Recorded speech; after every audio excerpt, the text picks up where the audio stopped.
पुढची महत्त्वाची बातमी. कोकाटेंचं मंत्रिपद तांत्रिकदृष्ट्या अद्यापही अबाधित आहे. कोर्टाने सुनावलेल्या शिक्षेची प्रत विधिमंडळाला प्राप्त झालेली नाहीये. प्रत मिळाल्यानंतरच आमदारकी रद्द करण्याची अधिकृत घोषणा होणार आहे. विधिमंडळातील विश्वसनीय सूत्रांनी लोकशाही मराठीला या संदर्भात माहिती दिली आहे.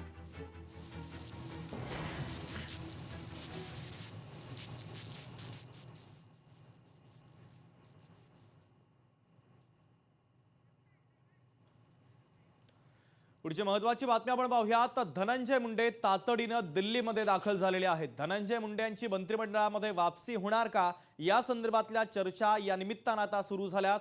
कोकाटेंच्या विरोधामध्ये एका बाजूला वॉरंट निघाल्यानंतर धनंजय मुंडे दिल्लीचा दौरा करतायत. एनडीएच्या नेत्यांना ते भेटले असल्याची माहिती आहे. तर धनंजय मुंडे यांनी संसदेमध्ये श्रेष्ठींची भेट घेतल्याची माहिती देखील आता देण्यात आलेली आहे. त्यामुळे आता धनंजय मुंडे यांच्या संदर्भात मंत्रिमंडळामध्ये वापसीचा कोणता निर्णय होतो का आणि तो निर्णय दिल्लीतून होतो का हे पाहणं देखील तितकंच महत्त्वाचं असेल.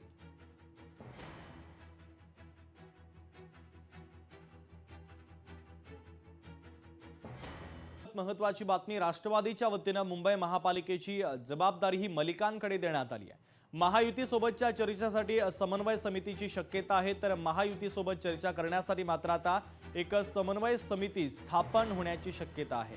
मंत्री आदिती तटकरे, मुंबईचे 2 कार्याध्यक्ष आमदार सना मलिक यांची एकत्रित समिती स्थापन होण्याची शक्यता आहे.